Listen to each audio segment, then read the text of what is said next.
নমস্কার, কেমন আছেন সবাই? আজ মায়ের হাতে চিকেন কষা আপনাদের সঙ্গে শেয়ার করছি। প্রথমে কড়াইয়ে পরিমাণ মতন তেল দিয়ে আলু লবণ হলুদ দিয়ে লাল লাল করে ভেজে নিল। এবার সেই তেলে কয়েক কোয়া রসুন ফোড়ন দিল, দিয়ে হালকা করে লাল লাল করে ভেজে নিল। এবার চিকেনের টুকরোগুলো এক এক করে ছেড়ে দিল, দিয়ে চিকেনগুলো ভেজে নিল।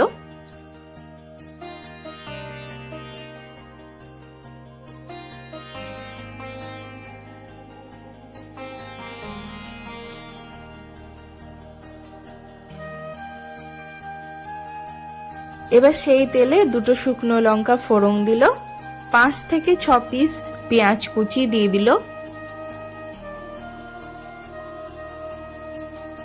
তারই সাথে দিয়ে দিল দুটো তেজপাতা।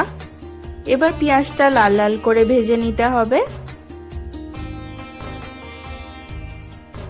পেঁয়াজ লাল লাল হয়ে আসলে একটা টমেটো কুচি দিয়ে দিল, পরিমাণ মতন লবণ। এবার লঙ্কা রসুন আদা বাটার পেস্ট দিয়ে দিল হলুদ গুঁড়ো। এবার ভালো করে মশলাটা কষিয়ে নিতে হবে। দিয়ে দিল কাশ্মীরি লঙ্কার গুঁড়ো, রংটা ভালো আসার জন্য। এবার ভাজা চিকেনের টুকরোগুলো দিয়ে দিল। এবার মশলার সাথে চিকেনের টুকরোগুলো ভালো মতন কষিয়ে নিতে হবে।